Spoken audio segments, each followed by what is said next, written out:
Hello dear future doctors, welcome back to my channel girl with wings. അപ്പോൾ മക്കളെ, നമ്മൾ ഇന്ന് 700+ എന്ന ഡ്രീം സ്കോറിന് വേണ്ടിയിട്ടുള്ള ജേർണി സ്റ്റാർട്ട് ചെയ്യാണ്. അപ്പോൾ നമ്മൾ നീറ്റ് 2027 ഒരുമിച്ച് ക്രാക്ക് ചെയ്യാൻ പോവാണ്. അപ്പോൾ നമ്മുടെ ഫസ്റ്റ് ക്ലാസ്സാണ് ഇന്ന്. അപ്പോൾ ക്ലാസ് തുടങ്ങുന്നതിന് മുമ്പ് എനിക്കെൻ്റെ മക്കളോട് പറയാനുള്ള എന്താണെന്ന് ചോദിച്ചാൽ, നമ്മളുടെ സ്വപ്നം എന്ന് പറയുന്നത് നമ്മളുടെ മാത്രം സ്വപ്നമാണ്. നമ്മുടെ ചുറ്റുമുള്ളവർക്ക് അത് അത്ര കണ്ട് മനസ്സിലാവണമെന്നില്ല, അത് മനസ്സിലാക്കേണ്ട കാര്യം അവർക്കില്ല. അതുകൊണ്ടാണ് നമ്മൾ ഒരുപാട് നെഗറ്റീവ്സ് നമ്മുടെ ചുറ്റുമുള്ള ആൾക്കാരിൽ നിന്ന് കേൾക്കേണ്ടി വരുന്നത്. നമ്മളോട് എല്ലാവരും പറയും, നിന്നെക്കൊണ്ട് ഇത് പറ്റത്തില്ല, നിന്നെക്കൊണ്ട് ഇത് ക്രാക്ക് ചെയ്യാൻ പറ്റില്ല. എന്നോടൊക്കെ പറഞ്ഞത് എന്താണെന്ന് ചോദിച്ചാൽ, തുമ്പിയെ കൊണ്ട് കല്ലെടുക്കാൻ പറ്റുമോ, അപ്പോൾ നിനക്ക് എക്സാം ക്രാക്ക് ചെയ്യാൻ പറ്റില്ല എന്നൊക്കെയാണ്. അപ്പോൾ എല്ലാവരും നമ്മൾ നെഗറ്റീവ്സ് പറഞ്ഞ് തളർത്താൻ നോക്കും. നമ്മുടെ ചുറ്റും ഫുള്ള് നെഗറ്റീവ്സ് ആയിരിക്കും. നമുക്ക് ഒരുപാട് സെൽഫ് ഡൗട്ട് ഉണ്ടാവും. ഇതൊക്കെ ഞാൻ ഫേസ് ചെയ്ത കാര്യങ്ങളാണ്. പക്ഷേ നമ്മൾ അതെല്ലാം മാറ്റി വെച്ച് നമ്മളുടെ സ്വപ്നം, നമുക്കൊരു ജീവിതമേ ഉള്ളൂ, ഇനിയൊരു ജീവിതം ഉണ്ടോ എന്ന് നമുക്കറിയില്ല.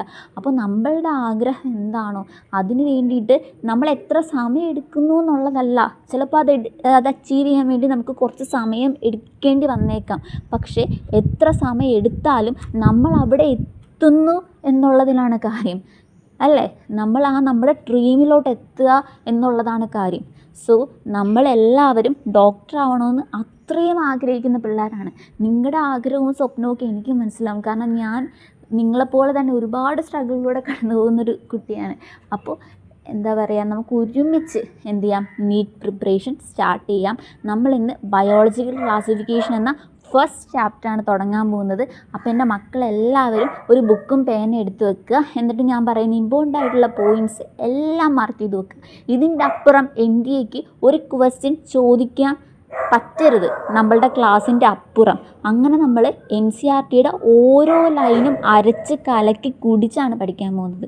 ഇതിൻ്റെ അപ്പുറം ഒരു ക്വസ്റ്റ്യൻ ചോദിക്കില്ല, അതിന് ഞാൻ ഗ്യാരണ്ടി. നമ്മൾ പ്രീവിയസ് ഇയർ ക്വസ്റ്റ്യൻസും എല്ലാം പറഞ്ഞേ പോവുള്ളൂ. അപ്പോൾ എൻ്റെ പൊന്നു മക്കൾ എന്ത് ചെയ്യുക, എല്ലാ ധൈര്യവും എടുത്ത്, സർവ്വ എനർജി എടുത്തിട്ട് സ്റ്റാർട്ട് ചെയ്യാം. മക്കളെ, നമ്മളുടെ ക്ലാസ് സ്റ്റാർട്ട് ചെയ്യാണ്. അപ്പോൾ നമുക്ക് ഫസ്റ്റ് നമ്മളുടെ ചാപ്റ്ററിൻ്റെ നെയിം എന്താണ്? Biological classification. അപ്പോൾ നമ്മളുടെ ചാപ്റ്ററിലോട്ട് പോവുകയാണ്. ഒട്ടും ടൈം വേസ്റ്റ് ചെയ്യുന്നില്ല. എന്താണ് നമ്മുടെ ചാപ്റ്ററിൻ്റെ പേര്? Biological classification. അപ്പോൾ ഈ ബയോളജിക്കൽ ക്ലാസിഫിക്കേഷനിൽ നമുക്ക് ഇത്രയും കാര്യങ്ങളാണ് പഠിക്കാനുള്ളത്. നോക്കിക്കേ, ഇത്രയും കാര്യങ്ങളാണ് നമുക്ക് പഠിക്കാനുള്ളത്. അപ്പോൾ അത് ഓരോന്നേ നമ്മൾ പഠിക്കുന്നതിന് മുമ്പേ നമ്മൾ ഫസ്റ്റ് ആ ഒരു ചാപ്റ്ററിൻ്റെ ഇൻട്രൊഡക്ഷൻ പാർട്ട് പഠിക്കാൻ പോവുകയാണ്. കാരണം നമ്മുടെ NCERT is bible. So NEET ആസ്പിരൻസിൻ്റെ ബൈബിളാണ് NCERT എന്ന് പറയുന്നത്. ഒരു ലൈൻ പോലും നമ്മൾ സ്കിപ്പ് ചെയ്യാൻ പാടില്ല. ഇൻട്രൊഡക്ഷൻ ആയാലും NCERTയുടെ എവിടെ നിന്ന് ക്വസ്റ്റ്യൻ ചോദിച്ചാലും നമുക്ക് ആൻസർ ചെയ്യാൻ പറ്റിയിരിക്കണം. കാരണം 720-ൽ 360 കോൺട്രിബ്യൂട്ട് ചെയ്യുന്നത് നമ്മുടെ ബയോളജിയാണ്. അപ്പോൾ ബയോളജിയിൽ ഓവർ കോൺഫിഡൻസ് കാണിച്ച് നമ്മൾ NCERT ലൈൻ ബൈ ലൈൻ നോക്കാതെ പരീക്ഷയ്ക്ക് പോയാൽ നമ്മുടെ ഈ 360 മാർക്കിൽ നിന്ന് ഒരു ക്വസ്റ്റ്യൻ തെറ്റിപ്പോയാൽ നമുക്ക് നമ്മളുടെ 4 മാർക്ക് പോയി. ഇനി നമ്മൾ ഒരു ക്വസ്റ്റ്യൻ ഇൻകറക്റ്റായിട്ടാണ് മാർക്ക് ചെയ്യുന്നതെന്നുണ്ടെങ്കിൽ 5 മാർക്ക് പോയി. ഇനി നമുക്ക് അറിയാതെ വന്നാൽ 4 മാർക്ക് പോയി. സോ ഫിസിക്സ് കെമിസ്ട്രി നമുക്ക് എന്തെങ്കിലും ഒരു ഇത് പറയാം, പക്ഷേ ബയോളജിയുടെ കാര്യത്തിൽ നമ്മൾ കോംപ്രമൈസ് ചെയ്യരുത്. നമ്മൾ NCERT ലൈൻ ബൈ ലൈൻ നമുക്ക് തറവായിരിക്കണം. സോ നമ്മൾ ഫസ്റ്റ് ആ ഇൻട്രൊഡക്ഷൻ പാർട്ടിൽ 2 പാരഗ്രാഫാണ് നമ്മൾ കൊടുത്തിരിക്കുന്നത്. അപ്പോൾ ആ 2 പാരഗ്രാഫും നമ്മൾ തറവാക്കാൻ പോവുകയാണ്. അപ്പോൾ ഫസ്റ്റ് പാരഗ്രാഫ് എന്ന് പറയുന്നത് ഏർലിയർ ക്ലാസിഫിക്കേഷനെ കുറിച്ചും അതിനകത്ത് അരിസ്റ്റോട്ടിൽ നടത്തിയിട്ടുള്ള കോൺട്രിബ്യൂഷനെ കുറിച്ചിട്ടുമാണ് നമ്മൾ ഫസ്റ്റ് പാരഗ്രാഫിൽ പഠിക്കുന്നത്. അപ്പം നമ്മുടെ ഫസ്റ്റ് പാരഗ്രാഫിൽ 5 സെൻറ്റൻസ് ആണുള്ളത്. 5 സെൻറ്റൻസ് നമുക്ക് ഫസ്റ്റ് തന്നെ തറവാക്കാം. അപ്പോൾ ഫസ്റ്റ് സെൻറ്റൻസ് എന്താണ്? Since the dawn of civilisation there was many attempts to classify living organisms. അല്ലേ, ഇതാണ് ആ ഒരു സെൻറ്റൻസ് എന്ന് പറയുന്നത്. അപ്പോൾ അതിൻ്റെ അർത്ഥം എന്താണ്? പണ്ട് കാലം മുതലേ നമ്മുടെ ഈ ജീവജാലങ്ങളെ തരംതിരിക്കാൻ വേണ്ടിയിട്ട് ഒരുപാട് ശ്രമങ്ങൾ മനുഷ്യന്മാർ നടത്തിയിട്ടുണ്ടല്ലേ. പക്ഷേ അതിൻ്റെയൊക്കെ ക്രൈറ്റീരിയ എന്തായിരുന്നു? പ്രത്യേകിച്ച് വലിയ ക്രൈറ്റീരിയ ഒന്നുമില്ല. നമ്മളുടെ ഫുഡിനും ഷെൽട്ടറിനും ക്ലോത്തിങ്ങിനും ഒക്കെ വേണ്ടിയിട്ട് ഈ ജീവജാലങ്ങളെ എങ്ങനെ യൂസ് ചെയ്യാന്നുള്ള രീതിയിലാണ് മനുഷ്യന്മാർ അവരെ തരംതിരിച്ചിരുന്നത്. അതാണ് നമ്മുടെ അടുത്ത സെൻറ്റൻസിൽ പറയുന്നത്. It was done instinctively, not using the criteria that were scientifically born, but need to use organisms for our own use. നമ്മളുടെ ആവശ്യത്തിന് വേണ്ടിയിട്ട്, അതായത് എന്തിനൊക്കെ വേണ്ടിയിട്ട്, ഫുഡിന് വേണ്ടിയിട്ട്, ഷെൽട്ടറിന് വേണ്ടിയിട്ട്, ക്ലോത്തിങ്ങിന് വേണ്ടിയിട്ട്, ഇതിനൊക്കെ വേണ്ടിയിട്ടാണ് നമ്മൾ യൂസ് ചെയ്തിരുന്നത് അല്ലേ. ശാസ്ത്രീയമായ വശങ്ങൾ നോക്കിയല്ല അന്നത് ചെയ്തത്, പകരം മനുഷ്യൻ്റെ സ്വന്തം ആവശ്യങ്ങൾക്ക് വേണ്ടിയിട്ട്, നമ്മുടെ ഭക്ഷണത്തിന് വേണ്ടിയിട്ട്, പാർപ്പിടത്തിന് വേണ്ടിയിട്ട്, വസ്ത്രങ്ങൾക്ക് വേണ്ടിയിട്ട്, ജീവജാലങ്ങളെ എങ്ങനെ ഉപയോഗിക്കാം എന്നുള്ള ഒരു ചിന്തയിൽ നിന്നാണ് ഈ തരംതിരിവ് അല്ലെങ്കിൽ ഈ ഒരു ക്ലാസിഫിക്കേഷൻസ് നടത്തിയിരുന്നത്. അങ്ങനെയാണ് നമ്മുടെ അരിസ്റ്റോട്ടിൽ വന്നത്. അപ്പോൾ അരിസ്റ്റോട്ടിൽ എന്താണ്, Aristotle was A earliest attempt is A more scientific base of classification. അപ്പോൾ അരിസ്റ്റോട്ടിൽ വന്നിട്ട് എന്താണ്, ഒരു അറ്റംപ്റ്റ് നടത്തി, സയൻറ്റിഫിക് ബേസിൽ ഒരു അറ്റംപ്റ്റ് നടത്തി. കൂടുതൽ ശാസ്ത്രീയമായ രീതിയിൽ ജീവജാലങ്ങളെ തരംതിരിക്കാൻ ആദ്യമായി ശ്രമിച്ചത് ആരാണ്? അപ്പോൾ നമ്മുടെ അരിസ്റ്റോട്ടിലാണ് ആദ്യമായിട്ട് അങ്ങനെ ശ്രമിച്ചത്. ഇനി അടുത്ത സെൻറ്റൻസിൽ പറയുന്നത് എന്താണ്, അരിസ്റ്റോട്ടിൽ എങ്ങനെയാണ് ഇതിനെയൊക്കെ ക്ലാസിഫൈ ചെയ്തിരുന്നത്? He use simple morphological characters to classify plants into trees, herbs and shrubs. അതായത് ഈ അരിസ്റ്റോട്ടിൽ എന്താ ചെയ്തതെന്ന് വെച്ചാൽ, സസ്യങ്ങളുടെ പുറമേയുള്ള രൂപം, that is morphological characters. Morphological characters എന്ന് പറയുന്നത് എന്താണ്, പുറമേയുള്ള രൂപമാണ് മോർഫോളജിക്കൽ ക്യാരക്ടേഴ്സ്. അപ്പോൾ അവരെന്തൊക്കെയായിട്ട് ഇത് ചെയ്തു, ട്രീസായിട്ടും സ്ട്രബ്സായിട്ടും ഹെർബ്സായിട്ടും, അതായത് മരങ്ങളായിട്ട്, അതേപോലെ തന്നെ എന്തായിട്ട്, കുറ്റിച്ചെടികളായിട്ട്, പിന്നെ ചെറുചെടികൾ ഹെർബ്സ്, അതായത് നമ്മുടെ പുല്ലൊക്കെ പോലെയുള്ള ഇതായിട്ട് ക്ലാസിഫൈ ചെയ്തു. അതേപോലെ തന്നെ എന്താണ്, ഹീ ഡിവൈഡഡ് ആനിമൽസ് ഇൻറ്റു എന്താണ്, those which have red blood and those with did not. അതായത് ആനിമൽസിനെയും ക്ലാസിഫൈ ചെയ്തു. എന്താണ്, രണ്ട് കൂട്ടമായിട്ടാണ് തിരിച്ചത്, ചുവന്ന രക്തമുള്ളവയും ചുവന്ന രക്തം ഇല്ലാത്തവയും. ഇങ്ങനെയാണ് എന്ത് ചെയ്തത്, അരിസ്റ്റോട്ടിൽ ക്ലാസിഫൈ ചെയ്തത്. അപ്പോൾ ഈ ഒരു ഫസ്റ്റ് പാരഗ്രാഫ് നമുക്ക് മനസ്സിലായല്ലോ അല്ലേ. ഈ ഒരു ഫസ്റ്റ് പാരഗ്രാഫ് നമുക്ക് തറവായല്ലോ. വളരെ ഈസി ആയിട്ട് നമ്മൾ ഈ ഫസ്റ്റ് പാരഗ്രാഫ് അങ്ങനെ പഠിച്ചു കഴിഞ്ഞു. നിങ്ങൾക്ക് എല്ലാവർക്കും മനസ്സിലായെന്ന് ഞാൻ വിശ്വസിക്കുന്നു. ഇനി നമുക്ക് സെക്കൻഡ് പാരഗ്രാഫിലോട്ട് പോവാം. ഇനി നമ്മൾ നമ്മുടെ പാരഗ്രാഫ് 2 പോവാണ്. അപ്പോൾ പാരഗ്രാഫ് 2 എന്തൊക്കെയാണ് പറഞ്ഞിരിക്കുന്നതെന്ന് ചോദിച്ചാൽ, ലിനേയസിൻ്റെ ക്ലാസിഫിക്കേഷൻ. അരിസ്റ്റോട്ടിൻ്റെ ക്ലാസിഫിക്കേഷന് കുറേ ലിമിറ്റേഷൻ ഉണ്ട്. കാരണം മോർഫോളജി മാത്രം നോക്കി, പുറമേ ഉള്ള ഫീച്ചേഴ്സ് നോക്കി, നമ്മൾ പറയില്ലേ don't judge a book by its cover എന്ന്, അതേപോലെ തന്നെ പുറമേ ഉള്ള ഫീച്ചേഴ്സ് നോക്കിയിട്ട് ജീവജാലങ്ങൾ ഇങ്ങനെ ക്ലാസിഫൈ ചെയ്യുന്നത് തെറ്റാണെന്നും മണ്ടത്തരമെന്നും മനസ്സിലാക്കിയപ്പോൾ എന്ത് ചെയ്തു, ലിനേയസ് പറഞ്ഞു, അരിസ്റ്റോട്ടിലെ അങ്ങോട്ട് മാറി നിൽക്ക്, നിൻ്റെ ക്ലാസിഫിക്കേഷനേക്കാളും നല്ലൊരു ക്ലാസിഫിക്കേഷൻ ഞാൻ കൊണ്ടുവരാമെന്ന് പറഞ്ഞിട്ട് ലിനേയസ് എന്ത് ചെയ്തു, ഒരു 2 കിണ്ണം ക്ലാസിഫിക്കേഷൻ കൊണ്ടുവന്നു അല്ലേ. അപ്പോൾ 2 കിണ്ണം ക്ലാസിഫിക്കേഷൻ അതിനെക്കുറിച്ചിട്ടും അതിൻ്റെ ഡ്രോബാക്സ് എന്തൊക്കെയാണെന്നുമാണ് സെക്കൻഡ് പാരഗ്രാഫിൽ പറയുന്നത്. ഓക്കെ, അപ്പോൾ നമുക്ക് ഓരോ ലൈൻസ് ആയിട്ട് അനലൈസ് ചെയ്ത് പഠിക്കാം. അപ്പോൾ ഈ പാരഗ്രാഫിൽ ഫസ്റ്റ് ലൈൻ എന്താണെന്ന് ചോദിച്ചാൽ, in Linnaeus time a 2 kingdom system classification with plants and animalia kingdoms was developed that include all plants and animals respectively.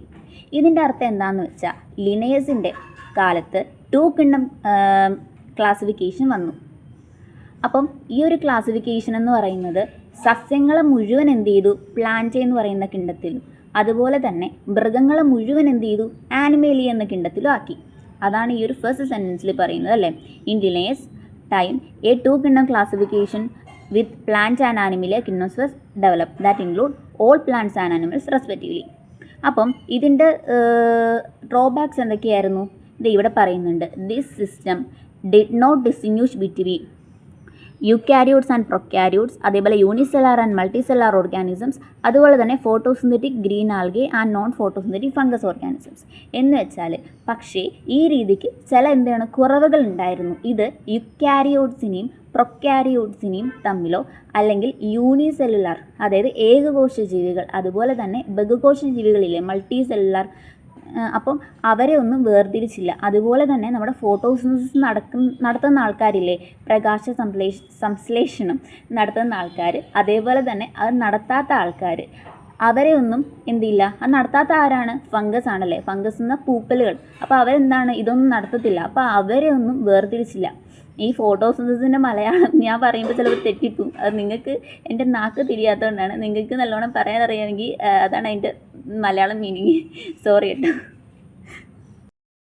Sentence എന്താണെന്ന് ചോദിച്ചാൽ, the classification of organisms into plants and animals was easily done and was easily to understand, but large number of organisms did not fall into either category. അതെന്ന് വെച്ചാൽ ഇങ്ങനെ ജീവികളെ സസ്യങ്ങളെന്നും മൃഗങ്ങളെന്നും തരംതിരിക്കുന്നത് വളരെ എളുപ്പമായതും മനസ്സിലാക്കാൻ പറ്റുന്നതുമായിരുന്നു. എങ്കിലും ഒരുപാട് ജീവികൾ ഈ രണ്ട് കൂട്ടത്തിലും പെടാത്തവരായി ഉണ്ടായിരുന്നു അല്ലേ? അപ്പം എന്താണ് അടുത്ത സെൻറ്റൻസ് നോക്കിക്കേ. Hence the two kingdom classification used for a long time found inadequate. അതായത് അതുകൊണ്ട് തന്നെ ഒരുപാട് കാലം ഉപയോഗിച്ചിരുന്ന ഈ ഒരു ടൂക്കിണ്ണ സിസ്റ്റം ക്ലാസിഫിക്കേഷൻ അതെന്താണ് ഇൻഅഡിക്വേറ്റ് ആയിട്ട് മനസ്സിലായി. അതായത് നമ്മൾ കുറേ കാലം യൂസ് ചെയ്തിരുന്ന ഈ ഒരു ടൂക്കിണ്ണ സിസ്റ്റം ഓഫ് ക്ലാസിഫിക്കേഷൻ എന്തായത് ഇൻഅഡിക്വേറ്റ് ആയിട്ട് നമുക്ക് മനസ്സിലായി. ഇനി അടുത്ത സെൻറ്റൻസ് എന്താണ്? Besides gross morphology. അപ്പോൾ അടുത്ത സെൻറ്റൻസ് നോക്കിക്കേ.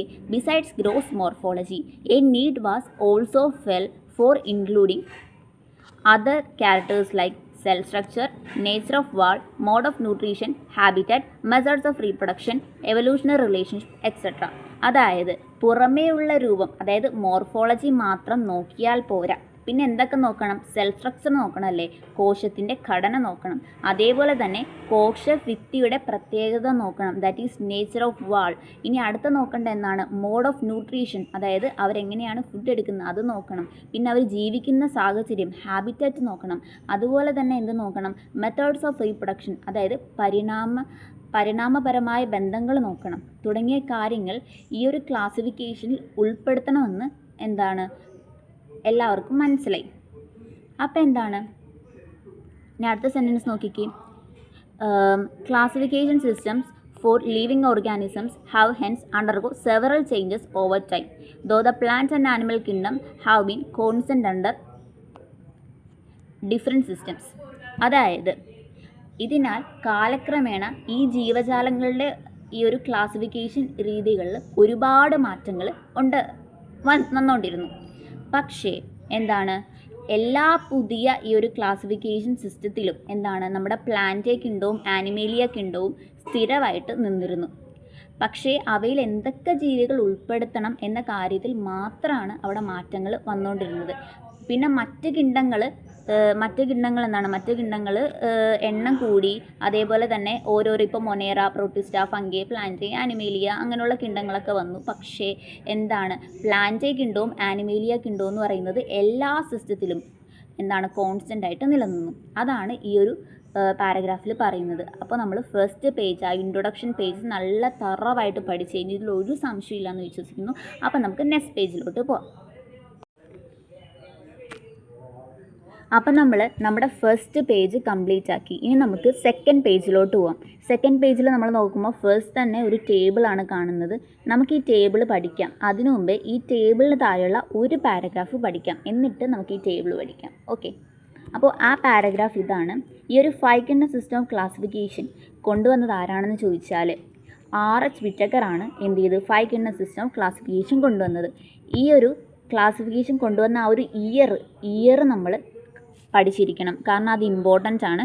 അത് ക്വസ്റ്റ്യൻ ചോദിക്കാൻ ചാൻസ് ഉണ്ട്. സോ ഈ ഇയേഴ്സ് എല്ലാം നിങ്ങൾ എന്ത് ചെയ്യുക, ഒരു ബുക്ക് എടുക്കുക, ഒരു ചെറിയ ബുക്ക് എടുക്കുക. ഒരു 10 രൂപയുടെയൊക്കെ ബുക്ക് കിട്ടത്തില്ല നമുക്ക്, ക്ലാസ്മേറ്റിൻ്റെ ചെറിയ ബുക്ക്. അതിൻ്റെ അകത്ത് ഈ ഇയറും അങ്ങനെയുള്ള ചില ഡീറ്റെയിൽസൊക്കെ എഴുതാൻ വേണ്ടി ഒരു ബുക്ക് നിങ്ങൾ വാങ്ങി വെക്കുക. എന്നിട്ട് ഈ സയൻറ്റിസ്റ്റിൻ്റെ പേര്, ഇയർ അങ്ങനെയുള്ള ഡീറ്റെയിൽസൊക്കെ അതിലെഴുതി വെക്കുക. അല്ലെങ്കിൽ നിങ്ങൾ A4 സൈസ് പേപ്പർ എടുത്തിട്ട് അത് ഫയലിനകത്താക്കി സൂക്ഷിച്ചാലും മതി. ഓക്കെ, അപ്പോൾ നമ്മൾ ഫസ്റ്റ് എഴുതുക. ഫസ്റ്റ് ആ ഒരു ബുക്കിനകത്ത് അല്ലെങ്കിൽ A4 സൈസ് പേപ്പറിനകത്ത് നിങ്ങൾ എഴുതി വെക്കുക R.H. വിറ്റക്കർ 5 കിണ്ണ സിസ്റ്റം ഓഫ് ക്ലാസിഫിക്കേഷൻ 1969 ഇങ്ങനെ ഒരു ഇത് എഴുതി വെക്കുക. ഓക്കെ, ആൻഡ് ഈ ഒരു 5 കിണ്ണ സിസ്റ്റം ഓഫ് ക്ലാസിഫിക്കേഷനെ കുറിച്ച് നമുക്ക് നോക്കാം. R.H. വിറ്റക്കർ 1969 പ്രപ്പോസ് 5 കിണ്ണ system of classification. The kingdoms defined by him include ഏതൊക്കെ കിണ്ടാന്ന് നോക്കുക. Monera, Protista, Fungi, plant, Animalia. ഇതാണ് ആ ഒരു കിണ്ടം. എന്തൊക്കെ kingdom? Monera, Protista, Fungi, plant, Animalia. Okay, and ഇവിടെ യൂസ് ചെയ്ത മെയിൻ ക്രൈറ്റീരിയാസ് എന്തൊക്കെയാണെന്ന് ചോദിച്ചാൽ, ഈ ക്രൈറ്റീരിയ പഠിക്കാൻ വേണ്ടിയിട്ട് ഒരു നിമോണിക്കല്ല, പക്ഷേ ഇത് ഓർത്തിരിക്കാൻ വേണ്ടിയിട്ടുള്ളൊരു ട്രിക്ക് ഞാൻ പറഞ്ഞുതരാം. അതെങ്ങനെ നമ്മൾ ഓർത്തിരിക്കുകയെന്ന് ചോദിച്ചാൽ, main criteria used by him include cell structure, body organisation, അതുപോലെ എന്താണ് mode of nutrition, reproduction, phylogenetic relationship, ഇങ്ങനെയൊക്കെയാണ് കൊടുത്തിരിക്കുന്നത്. അപ്പോൾ ഇത് ഓർത്തിരിക്കുന്ന ട്രിക്ക് എങ്ങനെയാണെന്ന് ചോദിച്ചാൽ നമ്മൾ എന്ത് ചെയ്യുക, ഇങ്ങനെ ഓർത്തിരിക്കുക. അതായത് ഫസ്റ്റ് ഇപ്പോൾ ഒരു ഇത് ഓർത്തിരിക്കാനുള്ള ട്രിക്ക് മാത്രമാണ് കേട്ടോ.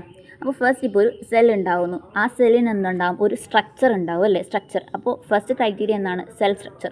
ഇനി ഈ സെല്ലുകളെല്ലാം കൂടെ ചേർന്ന് ഒരു ബോഡി ഉണ്ടാവത്തില്ലേ, അപ്പോൾ എന്താണ്, ബോഡി ഓർഗനൈസേഷൻ. അപ്പോൾ സെക്കൻഡ് ക്രൈറ്റീരിയ എന്താണ്, ബോഡി ഓർഗനൈസേഷൻ. ഇനി ഈ സെല്ലെല്ലാം കൂടെ ചേർന്ന് ഒരു ബോഡി ഉണ്ടായി, ഇങ്ങനെ ഒരു ബോഡി ഉണ്ടായി. അപ്പോൾ ഈ ബോഡി ഉണ്ടാക്കിയപ്പോൾ ഈ ബോഡിക്ക് എന്താണ്, വിശക്കില്ലേ, അപ്പോൾ എന്താണ്, ഫുഡ് വേണം. അപ്പോൾ ഫുഡ് വേണം.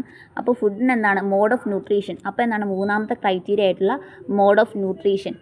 ഇനി അടുത്ത എന്താണ്, ഇങ്ങനെ ഫുഡൊക്കെ കഴിച്ച് ഇവർ കുട്ടപ്പന്മാരായിട്ട് നിൽക്കുവാണ്. അപ്പോൾ ഇവർക്ക് എന്താണ്, റീപ്രൊഡ്യൂസ് ചെയ്യണം അല്ലേ, കുഞ്ഞുങ്ങളെ ഉണ്ടാക്കണം. അപ്പോൾ എന്താണ്, മെത്തേഡ്സ് ഓഫ് റീപ്രൊഡക്ഷൻ. അപ്പോൾ ക്രൈറ്റീരിയ കിട്ടിയില്ലേ, മെത്തേഡ്സ് ഓഫ് റീപ്രൊഡക്ഷൻ. ഇനി അടുത്തയാണ് ഇവർ എന്താണ്, കുറേ തലമുറകൾ ഉണ്ടാവില്ലേ, അപ്പോൾ അവർ തമ്മിലുള്ള relationship, that is evolutionary relationship. ഇങ്ങനെ ഓർത്തിട്ട് നമുക്ക് ഈ ക്രൈറ്റീരിയാസ് ഈസി ആയിട്ട് പഠിക്കാൻ പറ്റും. അപ്പോൾ ഫസ്റ്റ് എന്താണ്, നമ്മുടെ സെല്ലുണ്ടായി, സെല്ലിൻ്റെ സ്ട്രക്ചർ. ഇനി ആ സെല്ലുകളെല്ലാം കൂടെ കുറിച്ചിട്ടൊരു ബോഡി ഉണ്ടായി, അപ്പോൾ ബോഡി ഓർഗനൈസേഷൻ. ഇനി അവർക്ക് ഫുഡ് വേണം, മോഡ് ഓഫ് ന്യൂട്രീഷൻ. ഇനി അവർ റീപ്രൊഡ്യൂസ് ചെയ്യണം, methods of reproduction and phylogenetic relationship അവസാനത്തത്. ഇത് പഠിക്കാനുള്ള ഒരു ട്രിക്കാണിത്. സോ ഇത് എക്സാമിന് നിങ്ങൾക്ക് ഹെൽപ്ഫുൾ ആവുമെന്ന് ഞാൻ വിശ്വസിക്കുന്നു. ഇനിയിപ്പം നമ്മൾ പറഞ്ഞ പോലെ തന്നെ നമ്മുടെ ടേബിൾ നോക്കാം. അപ്പോൾ ഈ ടേബിൾ എന്തൊക്കെയാണ് കാര്യങ്ങളാണ് നമ്മൾ പറഞ്ഞിരിക്കേണ്ടത്, അല്ലെങ്കിൽ എന്താണ് നമ്മൾ പഠിച്ചിരിക്കേണ്ടതെന്ന് ചോദിച്ചാൽ ഇതൊക്കെ ആരെങ്കിലും മാർക്ക് ചെയ്തേ. ഓക്കെ, അപ്പം എന്താണ്, ഫസ്റ്റ് നമ്മുടെ എന്ന് പറയുന്നത് ആദ്യത്തെ എന്താണ്, നമ്മുടെ സെൽ ടൈപ്പ് അല്ലേ, സെൽ ടൈപ്പ്. കോശത്തിൻ്റെ ആ ഒരു എങ്ങനെയാണ് ആ കോശം ഇരിക്കുന്നതെന്നാണ് നോക്കുന്നത്. അപ്പോൾ മൊനേറ മാത്രമാണ് അവിടെ നമ്മൾ ഇമ്പോർട്ടൻ്റ് ആയിട്ട് ഓർത്തിരിക്കേണ്ട കാര്യം. നമ്മുടെ മൊനേറ മാത്രമാണ് എന്താണ്, പ്രൊക്യാരിയോട്ടിക് എന്ന് പറയുന്നത്. ബാക്കി എല്ലാം യുക്യാരിയോട്ടിക്കാണ്. അതൊന്ന് ഓർത്തിരിക്കേണ്ട പോയിൻ്റാണ്. മൊനേറ മാത്രമാണ് സെൽ ടൈപ്പിൽ പ്രൊക്യാരിയോട്ടിക്, ബാക്കി എല്ലാം യുക്യാരിയോട്ടിക്കാണ്. ബാക്കി 4 കിങ്ഡംസ്, അത് പ്രോട്ടിസ്റ്റ ആയാലും ഫംഗി ആയാലും പ്ലാന്റ് ആയാലും എന്താണ്, യുക്യാരിയോട്ടാണ്. ഇവർക്ക് കൃത്യമായിട്ട് എന്താണ്, ന്യൂക്ലിയസ് ഉണ്ട്. ന്യൂക്ലിയസ് ഉള്ളവരാണ് യുക്യാരിയോട്ട്സ് എന്ന് പറയുന്നത്. ന്യൂക്ലിയസ് ഇല്ല, കൃത്യമായ ന്യൂക്ലിയസ് ഇല്ലാത്തവയെയാണ് നമ്മൾ എന്ത് പറയുന്നത്, പ്രൊക്യാരിയോട്ട് എന്ന് പറയുന്നത്. മൊനേറ മാത്രമാണ് അങ്ങനെ പ്രൊക്യാരിയോട്ടിക് ആയിട്ടുള്ളത്.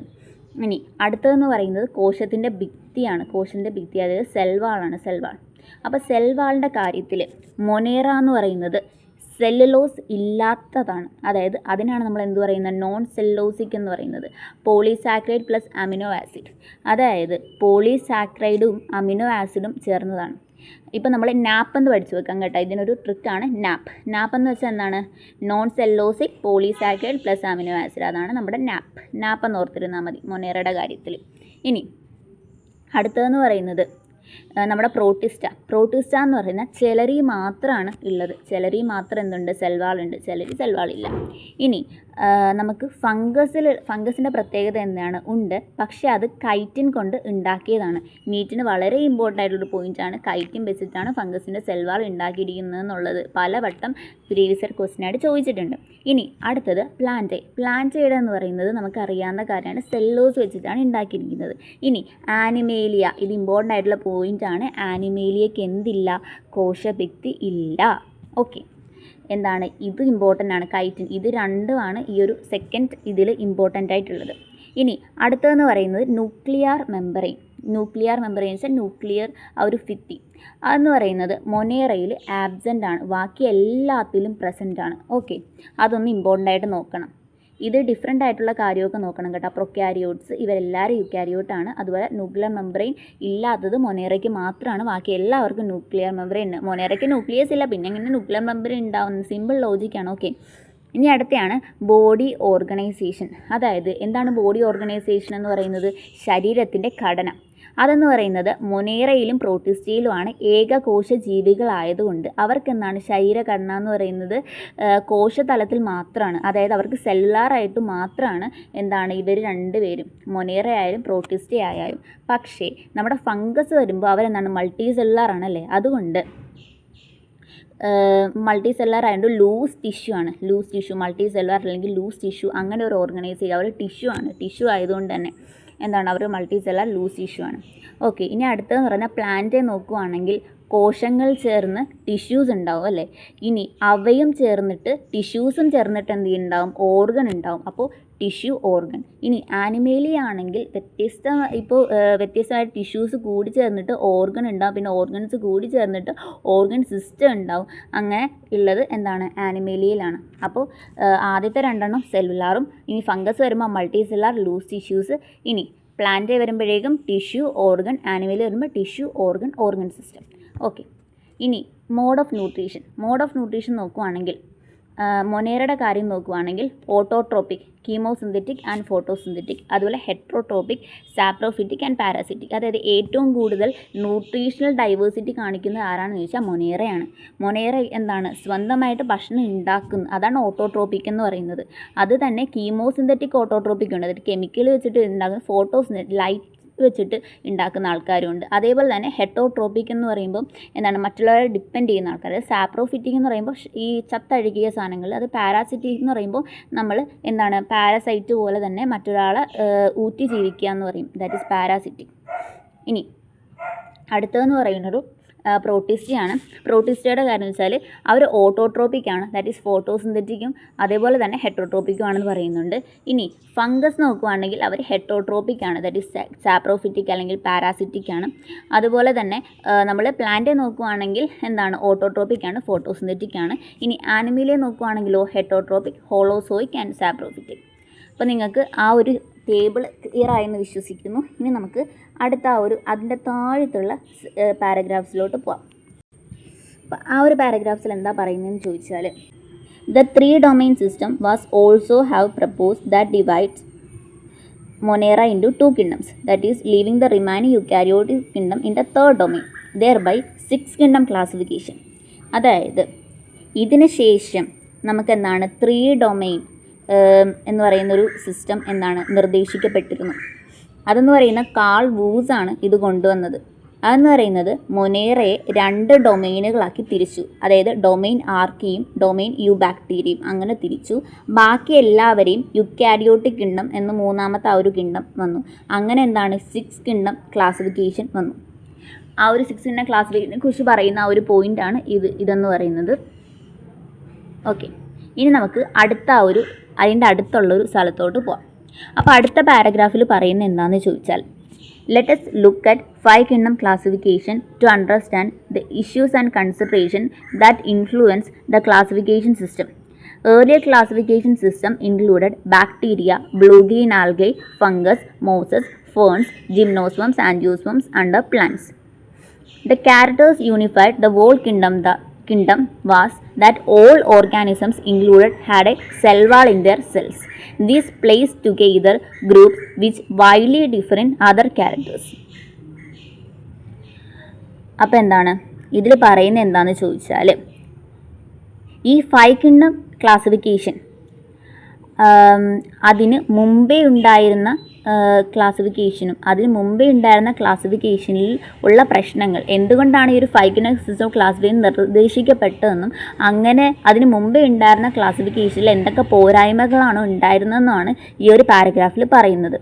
അതായത് പണ്ടത്തെ ക്ലാസിഫിക്കേഷൻ സിസ്റ്റത്തിൽ നമ്മുടെ ബാക്ടീരിയസിനെയും ബ്ലൂ ഗ്രീൻ ആൽഗസിനെയും ഫംഗസിനെയും മോസസിനെയും ജിംനോസ്പേംസിനെയും ആൻജിയോസ്പേംസിനെയും എല്ലാവരെയും എന്താണ് ഒരു കിണ്ടത്തിൽ കൊണ്ടുവന്നു. അതിൻ്റെ എല്ലാത്തിൻ്റെയും റീസൺ എന്താണ്, ഇവർക്ക് എല്ലാവർക്കും സെൽവാൾ ഉണ്ട്. അതെങ്ങനെ ശരിയാവും? കാരണം അതിൻ്റെ റീസൺ എന്ന് പറയുന്നത് ഈ പ്ലാന്റ്സ് എന്ന് പറയുന്നത് എന്താണ് ഫോട്ടോസിന്തറ്റിക് ആണ്, അവർ ഓട്ടോട്രോപ്സ് ആണ്. ആൻഡ് ഫംഗസ് എന്ന് പറയുന്ന ആരാണ്, ഫംഗസ് ഈസ് എ ഹെട്രോട്രോപ്പ്. ആൻഡ് ഈ ബാക്ടീരിയ എന്ന് പറയുന്നത് എന്താണ് പ്രൊക്കാരിയോട്ടിക് ആണ്, പക്ഷേ ഫംഗസ് എന്ന് പറയുന്നത് യുക്കാരിയോട്ടിക് ആണ്. ആൻഡ് പ്ലാന്റ് എന്ന് പറയുന്നത് യുക്കാരിയോട്ടിക് ആണ്. അപ്പോൾ ഇത്രയും ഡിഫറൻസ് ഉണ്ടായിട്ടും ഇവരെല്ലാവരും പ്ലാന്റ് എന്ന് പറയുന്ന ഒറ്റ കിണ്ണത്തിൽ വന്നപ്പം അത് വളരെ ഒരു പോരായ്മയായിട്ട് നമുക്ക് മനസ്സിലായി. ഇനി ഇതിലെന്താണ് അടുത്ത് പറയുന്നുണ്ട്, these place together groups which widely different other characters. അതായത് വേറെ ബാക്കിയുള്ള ക്യാരക്ടേഴ്സിലെല്ലാം എന്താണ് കുറേ ഡിഫറൻസ് ഉണ്ട്, പക്ഷേ സെൽവാൾ ഉണ്ടെന്നുള്ള ഒറ്റ കാരണത്തിൽ ഇവരെല്ലാവരും ഒറ്റ ഗ്രൂപ്പിൽ വന്നു. And also it brought together prokaryotic bacteria and blue green algae cyanobacteria with other groups which are eukaryotic. അതായത് അതിൻ്റെ ഒരു എക്സാമ്പിളാണ് പറയുന്നത്, പ്രൊക്കാരിയോട്ടിക് ആയിട്ടുള്ള ബാക്ടീരിയേനെയും ബ്ലൂ ഗ്രീൻ ആൽഗെ, അതുപോലെ തന്നെ അതിനാണ് നമ്മൾ സൈനോ ബാക്ടീരിയ എന്ന് പറയുന്നത്. അതുപോലെ തന്നെ യുക്കാരിയോട്ടിക് ആയിട്ടുള്ള മറ്റ് സസ്യങ്ങളെല്ലാവരും കൂടെ ഒരു ഗ്രൂപ്പിൽ വന്നു. അതുപോലെ തന്നെ പറയുന്ന വേറൊരു പ്രശ്നമാണ്, it also grouped together unicellular organisms and multicellular organisms. അതായത് ക്ലമൈഡോമോണാസും സ്പൈറോഗൈറയും ഒരുപോലെ വന്നു.